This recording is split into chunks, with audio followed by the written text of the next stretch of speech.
So welcome to this Survive to Thrive Masterclass on migraines. You are going to learn today how to alleviate migraines spontaneously and instantly through mind-body awareness. Not only will that alleviate the migraine that you're currently experiencing, but it's going to help you prevent further ones by lowering your stress and becoming more self-aware of what causes them in the first place.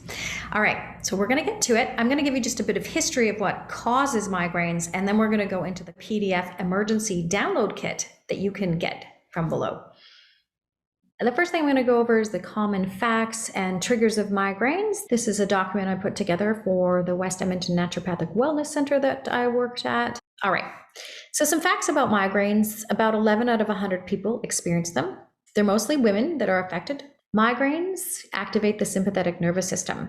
So we go into a fight or flight response, which means we're under stress. And this increased parasympathetic activity in your intestines, in your guts, can create nausea and vomiting at some point in time. It also reduces the ability of medications to work because your body won't assimilate it or take it in. So the increased sympathetic activity also decreases the circulation of blood flow, which among other things, creates cold hands and feet, shivers, body shivers. It also creates the headache itself. And I'm going to tell you how that reduction in blood flow actually comes to be and how we can instantaneously have that blood flow return through the mind-body awareness that I'm going to talk to you about. All right. So migraines can be triggered by, and the number one thing is physical or emotional stress. Also, barometric pressures and changes in weather, menstrual cycle fluctuations, smoking or exposure to smoke and alcohol, lack of sleep, bright lights, prolonged computer use or loud noises, odors, perfumes, poor diet, skipping meals, lack of protein is a big one. Foods containing tyramine, red wine, cheese, smoked fish, chicken, livers, figs, monosodium glutamate, MSG is a big one, and nitrates. Other foods that can as well are chocolate, nuts, peanut butter, and citrus and pickled foods. And lastly, birth control pills. So if you find that you get your migraines regularly, monthly, this could be a contributor to that. A common issue is also glasses. I haven't mentioned that. When we are overprescribed with, and we use long distance driving glasses for computer use, for example, it can cause something called near point stress. So getting a reduced prescription can also help people reduce their migraines as well. So we're going to be able to transform the pain of migraines. And I'm going to go over some common themes, and you can write down the ones that you find are most applicable to you if you wish. And then we're going to go into how you actually realize the resonant quality of the particular migraine that you may experience at any given time.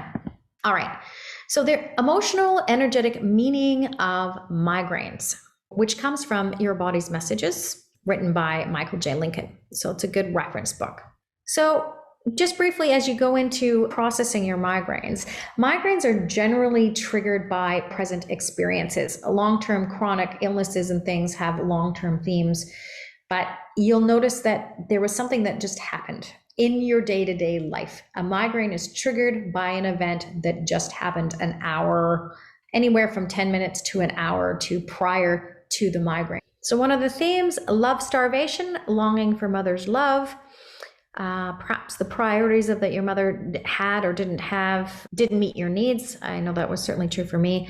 But when I was sick and my migraines, I certainly got a lot more attention. So we may have unconscious fears of rejection and abandonment, and our ways of trying to earn attention from a parent. There's this stress and drive and strive to get things done. As if there's a life or death imperative. There's this kind of stress that we get on ourselves when we have to do certain things. Overload. They feel overwhelmed with information and unable to integrate it. It's like they're being demanded of and unable to do the impossible. Frustration. They feel something has to be achieved or done and they're not able to get it done. And they have a feeling of incompetence. Another thing is feelings of worthlessness, being hypersensitive to criticism and non-expressive of negative evaluations. There's feelings of helplessness in there. Also, a derailed destiny, not feeling like you've got your dreams realized, having them blocked from achieving, and having your dreams unfulfilled. So those are general themes, but how do you know which one of those themes is actually yours in that day? You look at the time, 10 minutes to 2 hours prior to your migraine, and what kind of stressful situation was going on for you. It could be really obvious or a buildup of tension over time that has come to a pinnacle event. We do that through what's called a priori language, energetic information that our body has, okay? And this is how Jean Ochterberg explains it. She's written the book, Shamanism in Modern Medicine. The imagination acts upon one's physical being. Images communicate with tissues and organs, even cells, to affect a change, and the communication can be deliberate or not. And it is about the imagination, which, if any of you have heard me say, I talk about Albert Einstein a lot, because he talks about imagination being more important to knowledge. And that is the key to mind-body medicine, is allowing your free associations to happen and allowing the emotion that's been stopped and constricted, including the blood flow, to again flow to that type of insight. Okay, so now I'm going to go into the Migraine Emergency Kit and what's exactly in there so you can use it. So in the emergency kit, you're going to notice 3 aspects of it: the physical, nutritional, and emotional. You don't need these 3 to alleviate your migraine, so pick some of the most important tools that you find helpful and easy for you to access. By far, the most important is the emotional aspect of a migraine. In other words, the conflicts or stressors that you've experienced, because once you've integrated what that was and what that is for you, our body returns to a parasympathetic nervous system state. And these other aspects, all of the nutritional and physical and environment triggers, become neutral and don't really affect us so much anymore. Okay, so this is what's in your Migraine Emergency Kit. You can see that it's 3 pages with a cover page. You'll want to keep these 2 last ones handy for yourself on your fridge. So the physical aspects of recovery, try to get to this as soon as you have the onset of your migraine. A dark room, avoiding all fluorescent lighting. 2 really good essential oils to have on hand are peppermint and lavender. You can apply them, specifically the peppermint, to the back of your neck, right underneath your skull bones there. It creates a cooling sensation that helps alleviate the constriction of blood flow. Fresh rosemary or lavender is wonderful. A warm water bottle. You can get a lavender rosemary eye pillow, head massage, and relaxing music, specifically of the alpha or theta brainwave states. The nutritional aspects, so you want to eat these as soon as possible, again, as the onset of your migraine.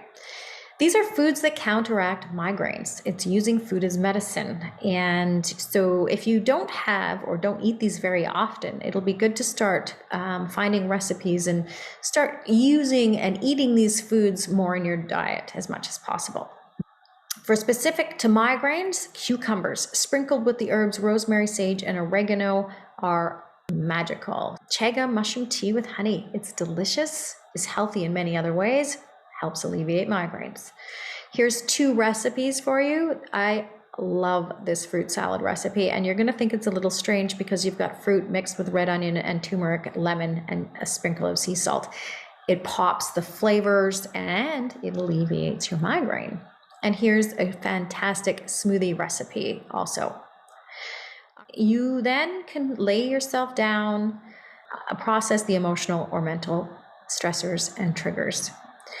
It's great to have a friend who can ask you some questions and go over these for you.